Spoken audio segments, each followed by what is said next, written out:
So production-wise, snaps-wise, you lose a lot from last year. So where's that leave you now? I guess so who you're working with. Oh yeah, I mean, obviously you lose guys like K-Ron and Nate Carter.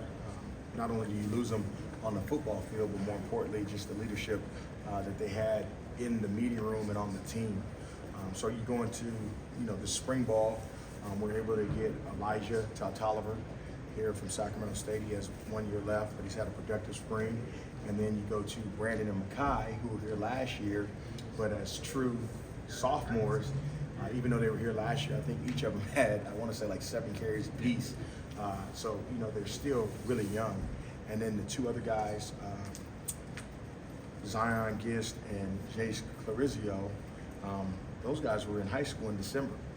So the room is really young. Chris Williams is in there, Jackson McKay, but the thing that you're always trying to do is develop, right? And develop depth, develop talent. Even with the depth, I think about that dependable depth.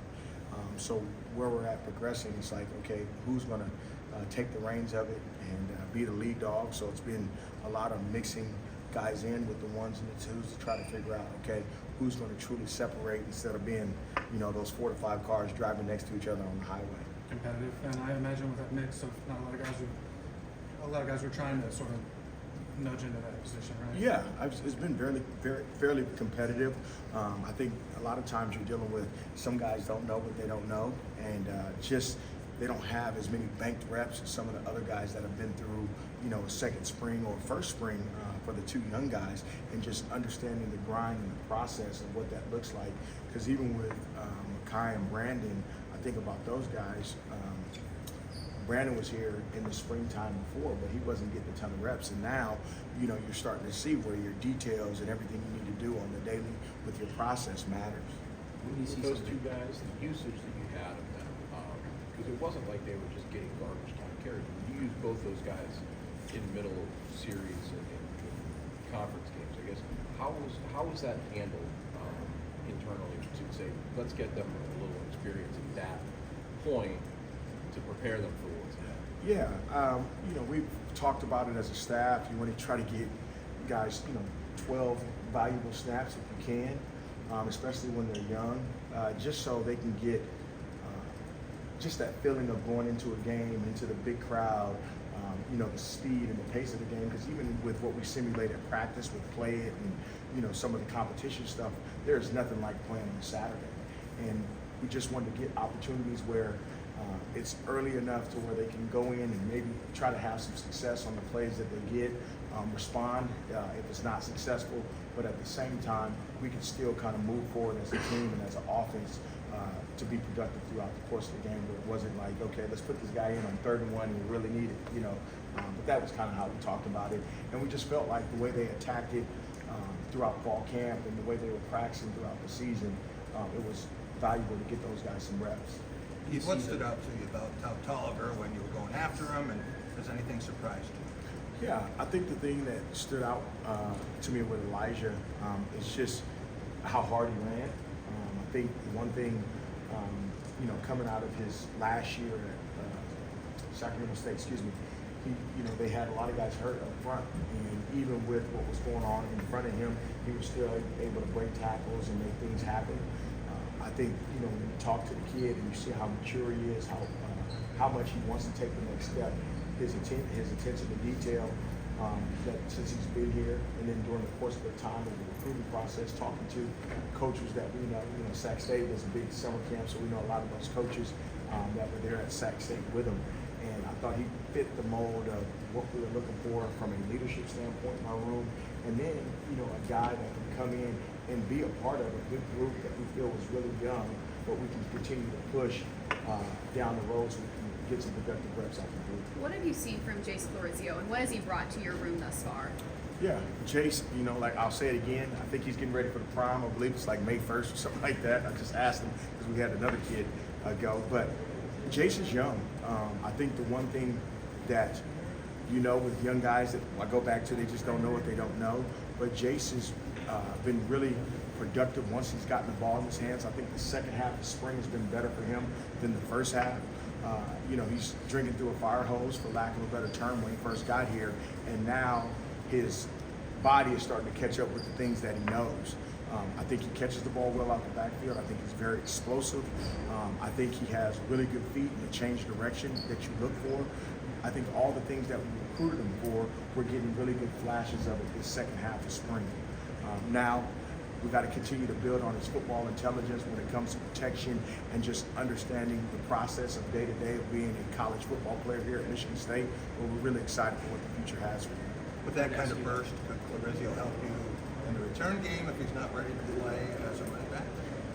With that kind of burst, Clarizio can help us in a lot of spots, but I guess the return game would be a part of it too, if we get to that. But I'm just, my thing is I do want to continue to not force feed him, but give him enough where he can handle it. And at this point for me, I need him to focus on running back so he can have some success there. And obviously we're going to put him in situations where he can be successful. But with him down the road, I think the sky's the limit with talent. Bhonapha back in the return. How was that maybe helped you with Bhonapha around? Oh, okay. Yeah. Returns. Yeah, I think Cadillac being back also is awesome. He had a I think it was an explosive return against FAU. Then he ended up unfortunately getting hurt and out for a big chunk of the season. But I will say this: I think in that receiver room, the running back room, when you're talking special teams, we'll be able to get some good reps out of both groups to help this team. I wanted to ask you about the guys up front. What do you make of the additions to Jim's room so far? Some of the offensive line. Yeah, I think the additions are good. I think this is probably more of a question for Coach M, but I like how they look. I think they're big. I think they're working hard. I think they're communicating, which is good for the backs when it comes to protection.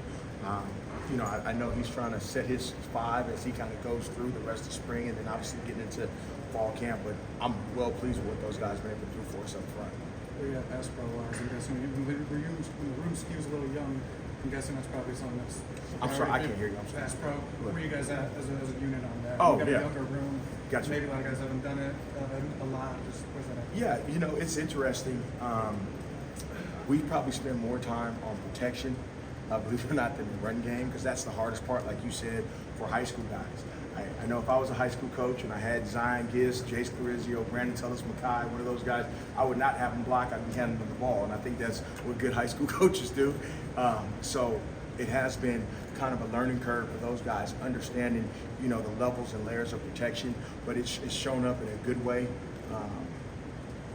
throughout the course of spring, especially when we get these days to go third down and some of the play where these guys have to react and be able to play at a high level. I'm excited about the growth there.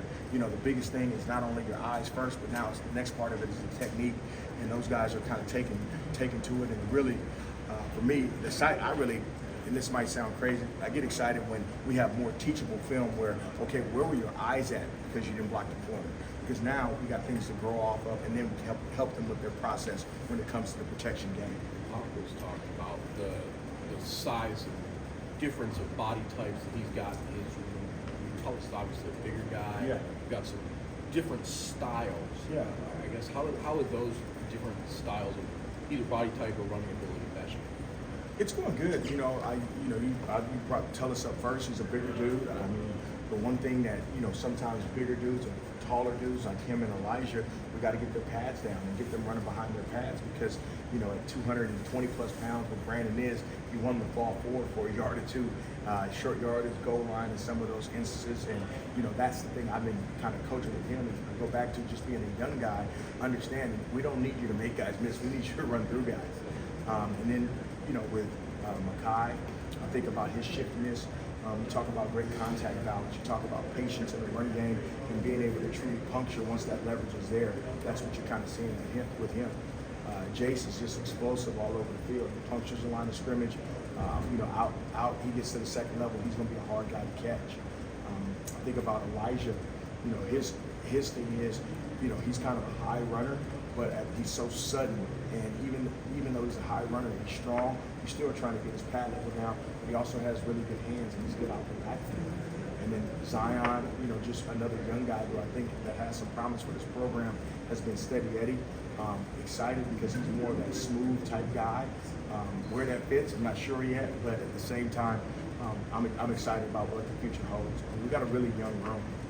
Heath, how many guys do you want to play first quarters of a game, and is there someone who stood out to you as a pass catcher? I don't know if I want to play the guy that's rolling, so just one guy if I can.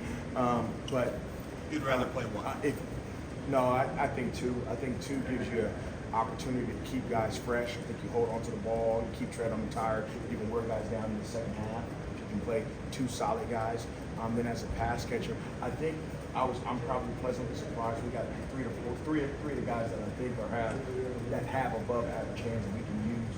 It's not necessarily catching the ball. Sometimes it's being able to run the routes and catch the ball at the same time, and that's the process that takes some time to figure out. You had one route to win a championship today. Who would you trust to throw to? That's a hard question. I'm not. All right, thanks, Coach. We'll be in